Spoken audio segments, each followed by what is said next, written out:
तो ये संबंध से जीवन मानते हैं और संबंध विच्छेद को मृत्यु मानते हैं।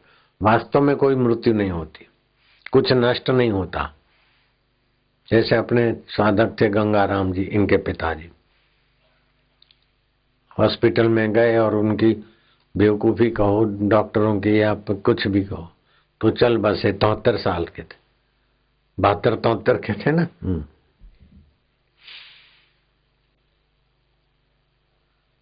तो ऐसे ही अपने यहाँ जियालाल भाटिया करके आते वाड़े से, उनको भी हार्ट में कुछ हुआ और हॉस्पिटल में एडमिट हुए।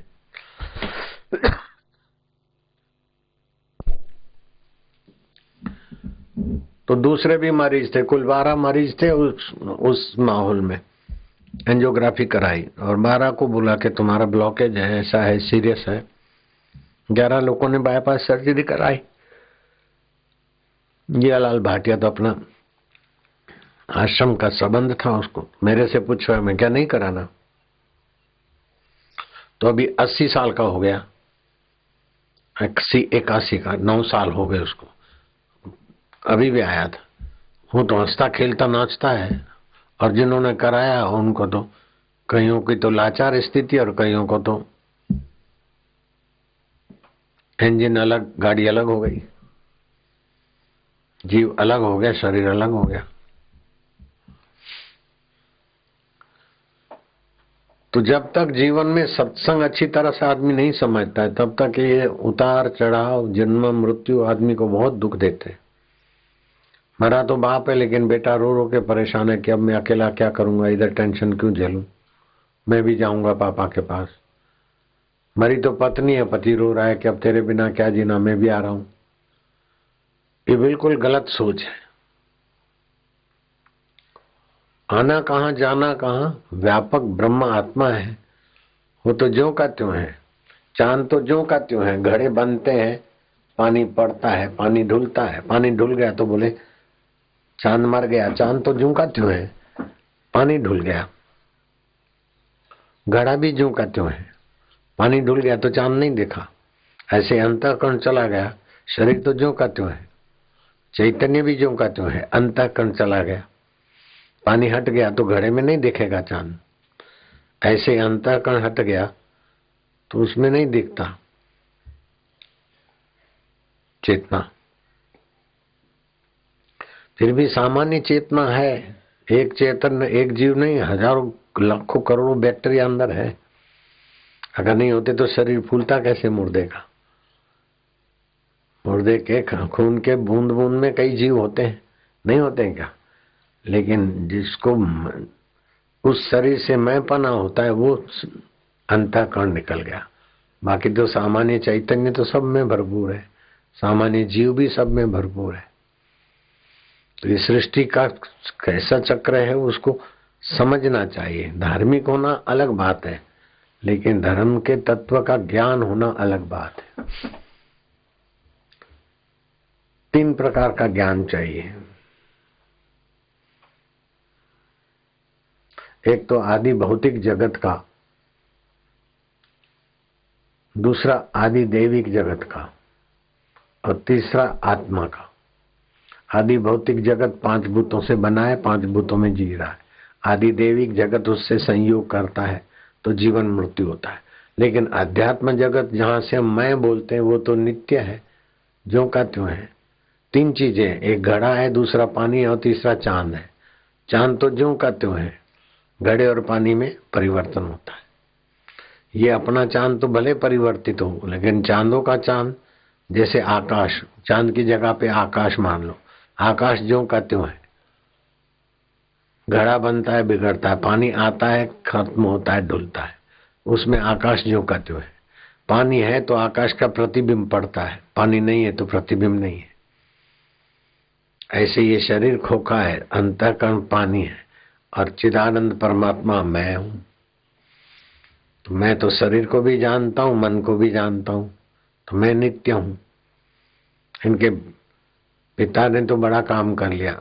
चाचा को भी पिताजी मानते थे, आत्माराम।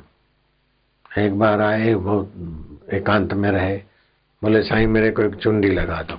मैं उनका इरादा समझ गया और मैं क्या परिपक्व फल है तो यूं करते तो काम हो जाता है। मार दी चुंडी, बात उसको समझ में आ गई। ब्राह्मणी स्थिति प्राप्त कर हो गया, इसके बाप को तो हो गया। तो जब बाप ने पाया तो गुरु से वो चीज पाने को लगना चाहिए ना। हाय रे हाय पैसो, हाय रे हाय कम, हाय रे हाय धंधो, ताण रोदन शुरू। प्रकाश मरियो तो आतो के कुछ ही कोन थियो। गंग हुयो तो वरी तो खेंदो थे। ज्ञान की जरूरत है, सत्संग की जरूरत है। लौकिक आदि भौतिक दुखों से भी बचाता है सत्संग, आदि दैविक प्रभावों से भी बचाता है सत्संग, और आध्यात्मिक रस भी देता है सत्संग। इसीलिए सत्संग का आश्रय करना चाहिए। आदर से सत्संग का श्रवण करने, मनन करे, नित्याध्यासन करे। सत्संग जैसा कोई हितैषी नहीं है। 100 काम छोड़कर टाइम से भोजन कर लो, 1000 काम छोड़कर स्नान कर लो, 1,00,000 काम छोड़कर दान पुण्य कर लो, करोड़ काम छोड़कर हरि का भजन कर लेना चाहिए, हरि का ज्ञान भर लेना चाहिए। मनुष्य आहार निद्रा भय मैथुन चतुर्भि एतद पशु भी न राणा। खाना, मुसीबत आए तो डर जाना, निद्रा करना, मैथुन करना, ये तो कुत्ते घोड़े गधे खटमल मच्छर ये सब ये लोग जानते। धर्मो ये को अधिको नराणाम, धर्म ही मनुष्य के लिए विशेषता है। अगर धर्म का फायदा नहीं लेते तो वो पशु है। धर्म लाभ लिया होता तो दुख के प्रसंग में इतना दुखी नहीं होता कि रोना पड़े। काहे को रोना? और रोने से वो मृतक जिंदा भी नहीं होगा। रोने से तो अपना दिल भी दुखी होगा और उसका भी। एक माई थी, फियाट गाड़ी में जा रही थी मथुरा से वृंदावन। तो मथुरा में रिफाइनरी है गवर्नमेंट की, फिल्टर प्लांट पेट्रोलियम का। तो टैंकर आते जाते फास्ट टैंकर होते हैं। टैंकर ने कुछ जोका खाया, कुछ हुआ, फियाट के साथ टैंकर टकराया। बताओ फियाट की क्या हालत है। ड्राइवर मर गया, 2 बच्चे मर गए, पति मर गया, भाई पीछे बैठी थी। एक बेटा था किसी झोपड़पट्टी वाले का, वो भाई मर गई थी तो लावारिश बेटे को भाई ने गोद में लिया था। धर्मात्मा माई थी। उड़िया बाबा संत हो गए, नाम सुना होगा, उनकी वो भक्त थी। तो पति की लाश दिखी, बेटे की लाश दिखी, 2 बेटे, ड्राइवर, और गाड़ी तो एकदम बिस्किट हो गई। बताओ उस माई से क्या गुजरी होगी। आगरे के हॉस्पिटल में एडमिट हुई, साल भर बेड रेस्ट, चल नहीं सकती, बैठ नहीं सकती, फिर नहीं सकती, सोते सोते सब सिंगल डबल की जो भी क्रिया है, क्योंकि 3 फ्रैक्चर हुए रीढ़ पे, रीढ़ की हड्डी पे। तो जो लोग सुनते तो दुखी होके आते और भाई उनको सत्संग सुनाती कि इसमें रोने की क्या जरूरत है, और हंसते हंसते उनको सत्संग सुनाते सुनाते हंसते हंसते वापस भेजती। जब अमेरिका का उसका रिश्तेदार गया आगरे की हॉस्पिटल में, तुम्हारे से जुल्म हो गया, 2 बेटों की लाश तुमने देखी, पति की लाश तुमने देखी, ड्राइवर की लाश देखी, साल भर से बेड रेस्ट पे हो, तुम्हारे जैसा कहर तो किसी ने नहीं सहा। ऐसे करके रोने लगा। भाई ने कहा इसमें रोने की क्या बात है, मैं तो हंस रही हूँ। पति की लाश देखी, मैंने कहा ये तुम नहीं हो, मरने वाला शरीर तुम नहीं हो, तुम अमर आत्मा हो। बच्चों को भी ऐसी सदगति दी, सत प्रेरणा दी, और पीड़ा हुई तो शरीर को ही है। दुखी होता है तो मन होता है, मैं तो उसको जानती हूँ, मैं तो जानकर आनंद ले रही हूँ, और तुम आके दुखी हो रहे हो। और तुम तो अभी आखिरी दिनों में आए, अभी तो साल भर पूरा हुआ है, कल या परसों मुझे डिस्चार्ज कर देंगे, फिर मैं घर चली जाऊंगी, चल फिर सकूंगी। इसमें दुखी होने की क्या जरूरत है। अगर जैसे तुम मेरे को सुनकर दुखी हुए हो ऐसा मैं दुखी होती तो मैं तो पागल हो जाती। ये तो मनुष्य जीवन की बुद्धि का महत्व है कि आदि भौतिक को आदि भौतिक जाने, आदि दैविक को आदि दैविक जाने, और अध्यात्म अपना आपा तो नित्य है। मरने के बाद इधर जाऊं उधर जाऊं, काहे को जाएंगे। अमर व्यापक को पहचान के मुक्त हो जाएंगे। टेंशन से भागेंगे तो टेंशन पीछा नहीं छोड़ेंगे। कुत्ते से तुम डर के भागो तो कुत्ता पीछा नहीं छोड़ेगा। कई लोग टेंशन से भागते, दारू पीते तो क्या टेंशन मिटता है? नहीं। टेंशन से सुसाइड करते तो क्या टेंशन मिटता है? बढ़ता है। टेंशन से मर जाऊं तो फिर क्या? हर हर जन्म में ऐसी कायरता आएगी। इसीलिए ध्यान रखना, कभी भी भूल कर भी मैं दुखी हूँ, मैं परेशान हूँ, इससे तो मैं मर जाऊं। दुख तो चले जाएगा, परेशानी तो चली जाएगी, मैं मर जाऊं ये संकल्प कायरता ला देगा। फिर हर जन्म में ऐसी गंदी आदत पड़ जाएगी। अपने को सियाना समझता लेकिन बड़ी भारी गलती है। क्या करें? मैं जी कर टेंशन क्यों सहूं? टेंशन किस बात का है? संसार है, स्वप्न है, चलता रहता है ऐसे। टेंशन तब करते जब सत्संग का आदर नहीं। जो सत्संग नहीं समझते, सत्संग नहीं करते, उन्हीं को टेंशन दबाता है। नहीं तो टेंशन की तो बात ही नहीं। टेंशन किस बात का? स्थूल स्थूल है, सूक्ष्म सूक्ष्म है और ब्रह्म ब्रह्म है। लीला हो रही है नित्य। समुद्र समुद्र है, बुलबुला बुलबुला है, तरंग तरंग है, भंवर भंवर है, लेकिन वास्तव में पानी पानी है। वास्तव में सब वासुदेव की लीला है। इसमें टेंशन किस बात का है? ये सत्संग का आदर नहीं है, ज्ञान का आदर नहीं है, सत्कर्म का आदर नहीं है। कमाई का 10% दान पुण्य करना चाहिए, नहीं तो लोभ हावी हो जाता है। ऐसे समय का 10% ध्यान भजन में सत्संग में लगाना चाहिए। जो ये गलती करते हैं उनको फिर थोड़ा दुख भी बड़ा हो जाता है। कमाई का 10% सत्कर्म में और समय का 10% साधना में।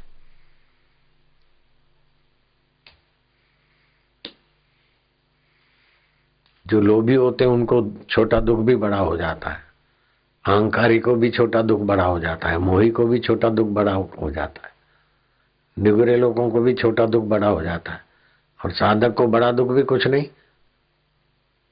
पति मर गया, बच्चे मर गए, ड्राइवर मर गया, गाड़ी बिस्किट हो गई, खुद बेड रेस्ट पे है, लेकिन माई हंस रही। ये भी तो एक समझ है ना। अगर वो रोती दुखी होती तो क्या पति जिंदा हो जाता है या बच्चे जिंदे हो जाते या खुद ठीक हो जाते? वो तो 1 साल में ठीक हो गई, नहीं तो न जाने कितने साल में विकलांग होके निकलती बाहर। इसलिए समझ का आश्रय लेना चाहिए, भगवान नाम का आश्रय लेना चाहिए, दान पुण्य का आश्रय कर लेना चाहिए। सत्कर्म करते रहे। कमाया है फिर छोड़ के मर जाए, अपने हाथ से सत्कर्म करते रहे, उसका आनंद लें, उसका ज्ञान लें।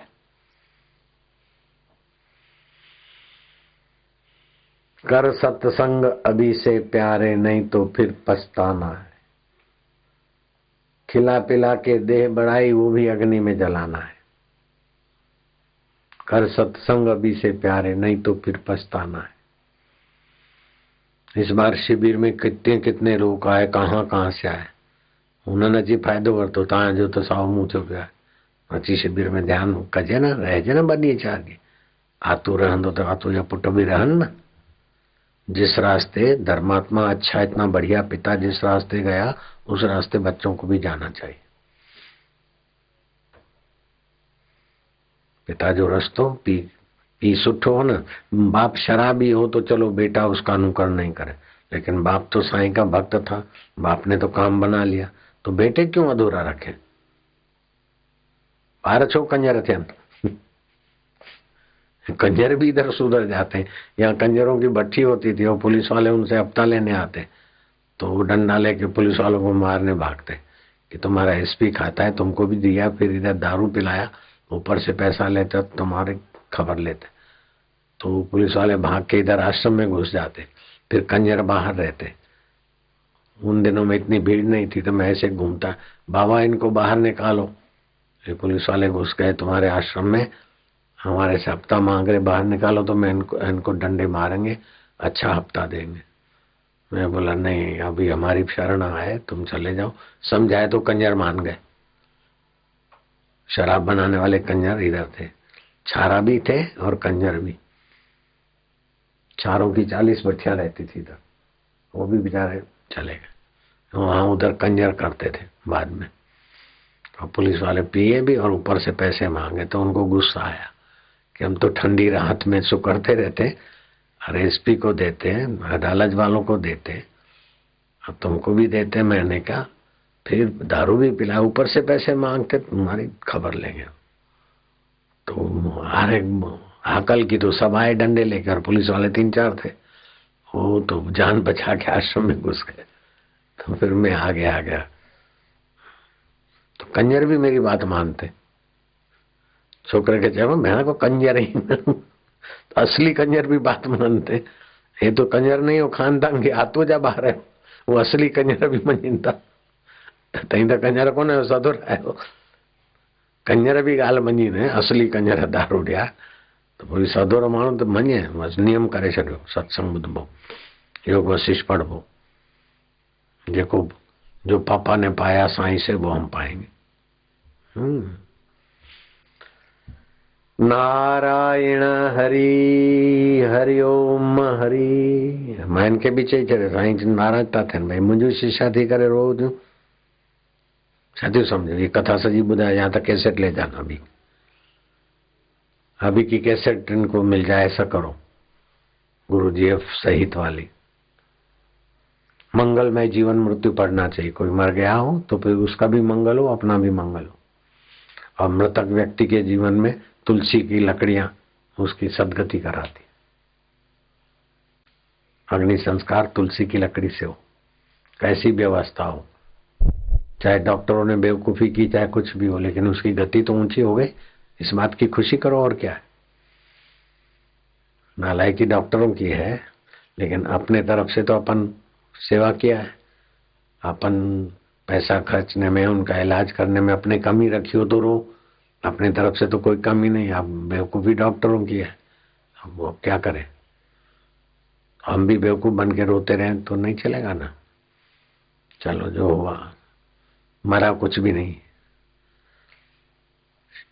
शरीर में जो जल तत्व था वो बाष्पीभूत हो गया, वायु तत्व वायु से मिल गया, आकाश तत्व आकाश में मिल गया, अग्नि तत्व अग्नि में मिल गया, बाकी पृथ्वी तत्व था वो राख और हड्डियां बची रही। मरा क्या, इकट्ठा हुआ था वो अलग अलग हो गया, महाभूत में मिल गया। जलीय अंश से बना था, शरीर में से, हमारे शरीर में जल अंश है ना, जला देंगे तो जल जल में मिल जाएगा, बाष्पीभूत होकर, वायु वायु में मिल जाएगा, अग्नि अग्नि में मिल जाएगा व्यापक में, आकाश आकाश में मिल जाएगा, बाकी पृथ्वी का हिस्सा रहेगा वो हड्डियां और आंख में। मिटता तो कुछ भी नहीं, एक राई का दाना तुम नहीं मिटा सकते, बालू का एक दाना तुम नहीं मिटा सकते। बोले मिटा दो, उसको घिस के ओझल कर दोगे, लेकिन उसके कण वातावरण में रहेंगे। फूंक मार के राई के दाने को अथवा बालू के दाने को आप चूरा कर देंगे, फूंक मार के ओझल कर देंगे, लेकिन उसका अस्तित्व नाश नहीं करेंगे। अस्तित्व तो ज्यों का त्यों है सबका।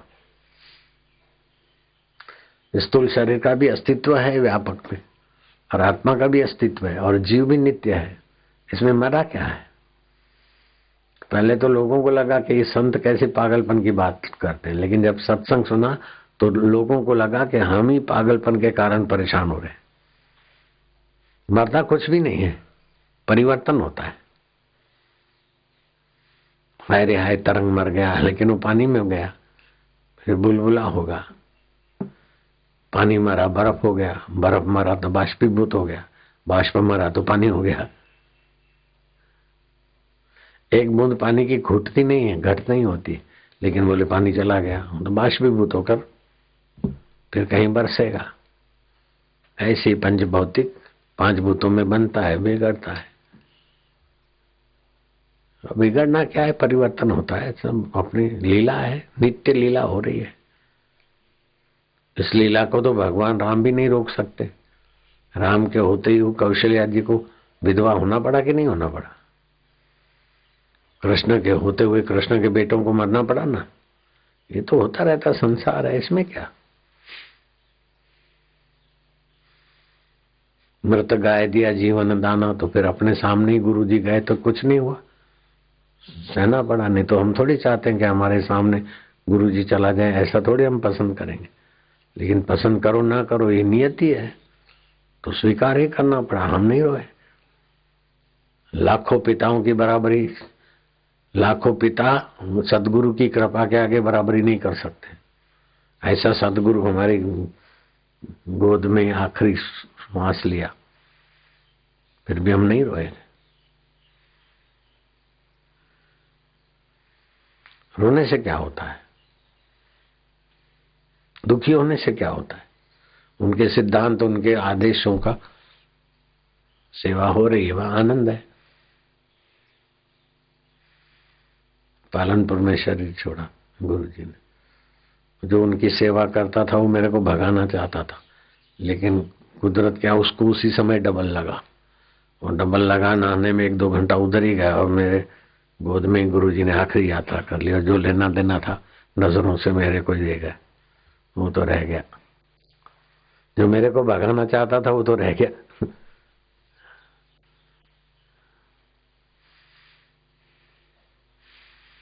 तो किसी को भगाने का क्यों सोचे, किसी से वैर क्यों रखें, किसी का बुरा क्यों सोचे? सब संसार है, धर्मशाला है।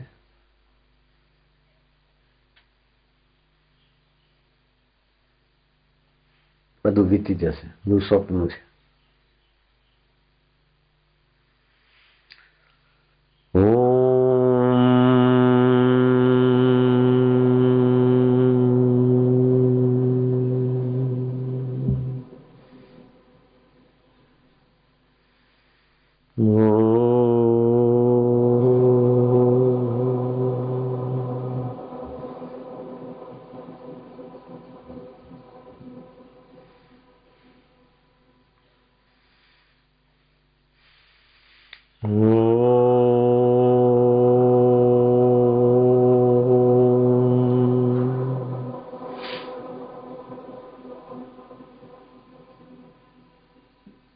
जगत जा रहा है, बदल रहा है, क्या मांगे? कुछ स्थिर रहता नहीं। ये मिल गया, वो मिल गया, आखिर क्या? ये पा लिया, ये पा लिया, आखिर क्या? सब छूटने वाला। तो इसको बोलते प्रतीति। जगत प्रतीति मात्र है, प्रतीत हो के बदलता है, और परमात्मा की प्राप्ति होती है, जगत की प्रतीति होती है। क्योंकि परमात्मा आत्मा नित्य है, उसकी प्राप्ति होती है। अनित्य जगत की प्रतीति होती है। अब ये आया, मिल गया, लेकिन प्रतीति है, कितना भी संभालूंगा नहीं रहेगा। रहेगा? ये गजरा रह सकता है? कितना भी संभाले नहीं रहेगा। ऐसे ही शरीरों को कितना भी संभालो, संबंध को कितना भी संभालो, वो होके बदलने वाला। देखत नैन चलो जग जाई, का मांगू कछु थिर न रहाई।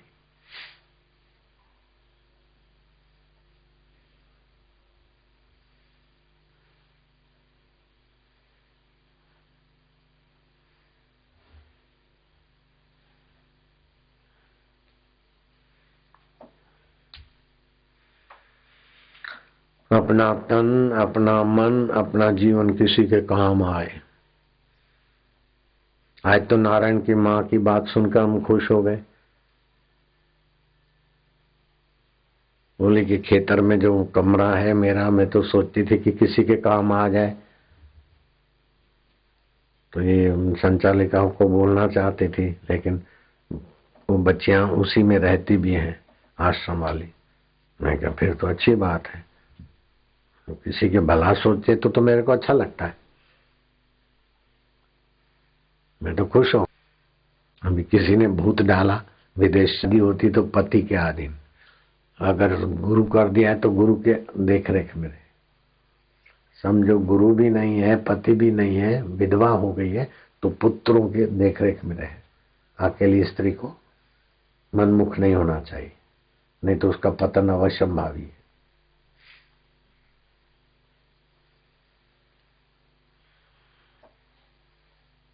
शास्त्र में नियम है, स्त्री भाई छोकरी हो तो माँ बाप के देख रेख में रहे, शादी हो तो पति के देख रेख में रहे, पति ससुरा आदि में। समझो पति भी चले गए, ससुरा भी चले गए, तो पुत्रों का कर्तव्य है माँ का पालन पोषण करे और पुत्रों की देख रेख में रहे। माँ मनमाने निर्णय नहीं करे, उचित निर्णय है तो पुत्र उसके पूरे करे। बाकी किसी की बातों में आकर विदेश चलो, इधर चलो, उधर चलो तो नहीं जावे। और वो तो समझते कि साईं को 100 आत्म साक्षात्कार हो जाए तो परम स्वतंत्र, उसके पहले कोई जिसको कोई कहने वाला नहीं है, मन माना निर्णय करता, उससे बड़ा कोई अभागा ही नहीं है। एक बार राम जी ने कह दिया लक्ष्मण को, लक्ष्मण ने कहा प्रभु कुटीर कहाँ बनाए? बोले जहां तुमको ठीक लगे जब बनाओ। तो लक्ष्मण खूब रोए। लक्ष्मण का रुदन सुनकर सीता जी को दया आई, भैया भ्राता क्यों रो रहे हो, क्यों रो रहे हो? बोले आज मैं अनाथ हो गया। क्यों अनाथ कैसे हुए? बोले प्रभु ने कहा कि जहां तुमको ठीक लगे वहां बनाओ, तो मैं मन के हाथ में आ गया, मेरे को कोई कहने वाला नहीं रहा। जहां मेरे को ठीक लगे, तो मन को तो जो ठीक लगता है विकारों में घुमाता है। मैं आज अनाथ हो गया, प्रभु ने अपना हाथ हटा दिया मेरे ऊपर से। सीता जी ने जाकर राम जी को कहा कि तो लक्ष्मण रो रहे हैं, आपने बोला तुझे जहां ठीक लगे करो। तो बोले नहीं नहीं, ये मेरी गलती है। लक्ष्मण आओ देखो, तुम इधर नहीं बनाओगे, इधर नहीं बनाओगे, पूर्व का प्रकाश मिले, दक्षिण की हवा मिले, ऐसी जगह पे अच्छी तरह से कुटिया बनाना। तुम कैसी बनाते हो मैं देखने को आता हूँ। तो बाजी सुधर गए, नहीं तो लक्ष्मण रो रहे थे। आजकल मूर्ख लोग खुश होते हैं, चलो अपने मन से करो, धोखाधड़ी करके खिसक गए तो वो तो तबाह हो जाते। ऐसे लोग आवारा होके भाग भी जाते हैं। अर्जुन को मैंने टाइट किया, खबरदार टिफिन विफिन, बोले अब नहीं होगा। कोई भी संचालक हो, चाहे दुनिया हो, चाहे वो हो, बधु हो, कोई ना कोई कहने वाला लगाम हो हमारे हितैषी की। हितैषी की लगाम नहीं होगी तो दुश्मन नकेल डाल देंगे। हितैषी की लगाम होगी तो ये दुश्मन है, काम क्रोध लोभ मोह अहंकार वासना अज्ञान, ये सब दुश्मन है। इन दुश्मनों से बचाने वाला तो माता पिता और गुरु की लगाम होती है। और माता पिता ज्ञानी हो तो बढ़िया बात है। इसीलिए छोटे भगवान पर मैं नाराज रहता हूँ, मनमुख है तो। माता पिता और गुरु में, और गुरु में भी ब्रह्म ज्ञानी गुरुवाट, चाहे कोई नियम समझे। नारायण को ऐसी तैसी कर देता हूँ, नारायण को ठोक पीट के पावरफुल बना दिया।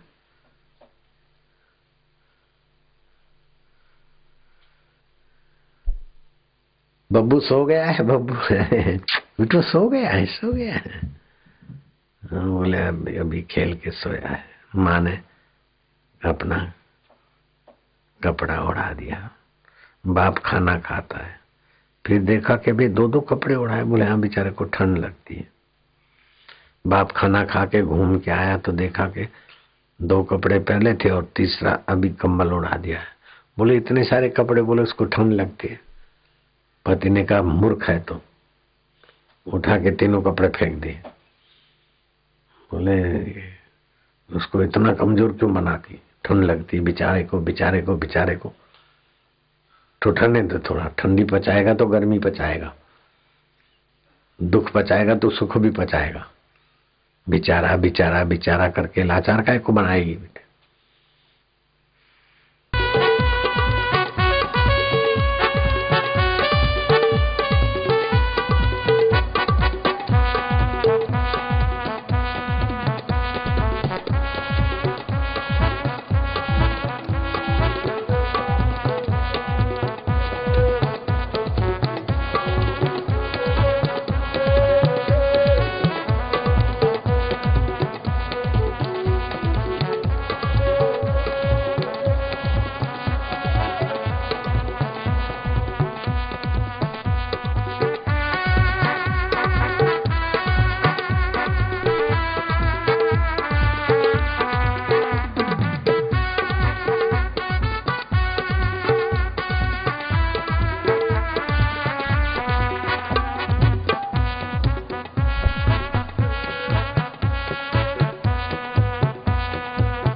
हरि